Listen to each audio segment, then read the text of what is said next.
Everyone, Jason and Alicia here with you to kick off this Thursday, this Friday, Junior. We appreciate you joining us. Yes, that's right. You could feel the difference stepping outside this morning. You really can. You really can, John. I didn't need to start my car, really. I didn't either. I still did because I'm just so used to it. You're right. It's like a habit. But yeah, I got my hands back. So it's totally different. I feel great. I'm just trying to soak it in because I'm sure it's going to be wicked Monday morning when I'm out here. So yeah, it's great. I will tell you, we talked about it this time yesterday. It's going to be an absolute shock to the system, and it is. I mean, it is so much warmer. This is about as extreme as it comes with the warm front. 40 to 44 degrees warmer right now than yesterday at this time. In Hayward, Twin Cities, we just did it. We hit 32 degrees. I feel like, you know, when you send a text on the iPhone, it just says congratulations. I feel like I need that on my screen. Congrats, we hit 32 for the first time in 2025. Yay! 34 in Brainerd right now, and we have a very mild start. Now, the northwest winds are here, but it still feels so great. Enjoy a day. We'll hover right here all day in the low to mid 30s. We'll take a look at that crash in temperatures this weekend. Cece. Hey, good morning. If you're just joining us, for almost an hour, I've been following along with this crash here in Minneapolis. This is 35W northbound at 28th Street. There has been progress made. I mean, the right lane is still closed here, so all lanes not open, but there are fewer squad cars here and the ambulance left. Now the tow truck's just trying to get this van out of the right lane because it crashed into the median. So I've been saying this all morning, but honestly, the roads are partially covered. There's light slush, there's light ice, so take it easy this morning. If you're going by that crash in the Minneapolis area, your route to 94 downtown Minneapolis should be okay, though. I want to add that. But again, take it slow this morning. I'll have more on other crashes around the metro when I see you next. All right, Cece, thank you so much. Happening today in St. Paul, city crews are clearing an encampment near the Bruce Vento Nature Sanctuary. Now, the city issued the eviction last week. Our Audrey Russo, though, joining us live now with the details this morning. Good morning, Audrey. Good morning, Jason and Alicia. Yeah, at some point this morning, at some point today, we know that at least 40 people are going to be moved out of this encampment. Those numbers coming from our media partners at NPR, and they report that nearly half of the folks who live in the encampment identify as Hmong or Southeast Asian. Now, we're told that they were given the notice to vacate last Tuesday. St. Paul's Homeless Assistance Response Team says that this particular encampment has become a health and safety hazard. So their team members are going to be on site today, helping people move their stuff and find other options. Again, we don't know exactly what time, but we do know it'll happen at some point today.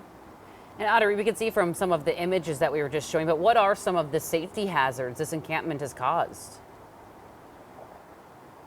Yeah, Alicia, the city says that this encampment first went up in August of 2023, and in that time, about a year and a half's time, they've responded to more than 400 calls for police service and around 50 calls for fire and EMS, including some tent fires. So obviously there's a lot of danger in this area. Now you may be wondering, where are these folks going to go? What options exist for them? I'll break some of that down coming up in about 30 minutes, but I'll tell you right now, their options are very limited and they are not long-term solutions. Yeah, pretty unfortunate to hear, especially with the colder weather coming in. Audrey Russo reporting live for us. Thank you so much.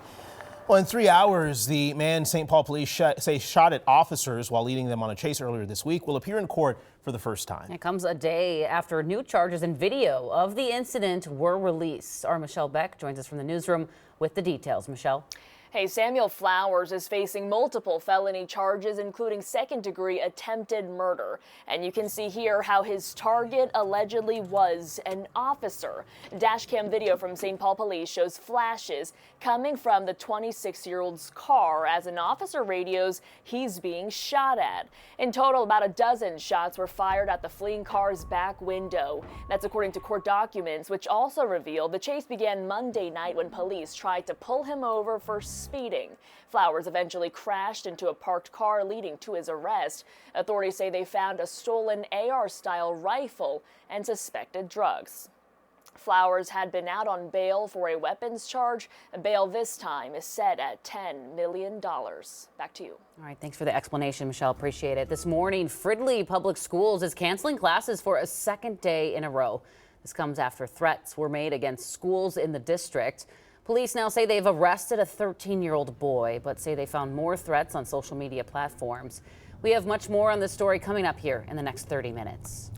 We have new information this morning on a deadly fire in a duplex in northeast Minneapolis we first told you about here on Sunrise. We now know a woman and her dog both died in the fire that broke out just after 6:30 Tuesday night near the intersection of 19th Avenue and Polk Street Northeast. When firefighters arrived, they found smoke on the second floor and a smoldering couch. There's no word yet on how the fire started.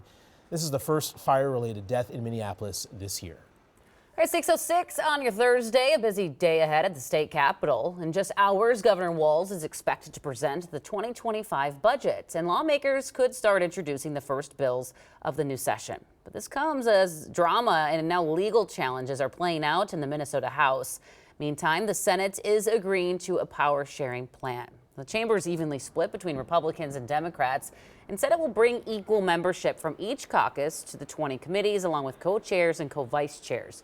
The agreement is temporary until a special election at the end of the month that will give a party a one-seat advantage, being held after Senator Carrie Dietzick died last month. Each different hearing will probably have a little bit different flair to it, depending on who is chairing that individual meeting that day. There was a real commitment that we come together to organize and get our work done for the people.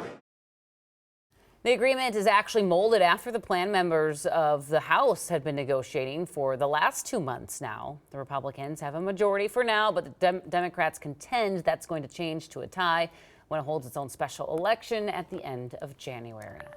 Well, developing in the last few hours, Israel says it is delaying its cabinet vote on a ceasefire agreement in the Gaza Strip. This comes less than a day after Israel and Hamas announced the long-awaited deal.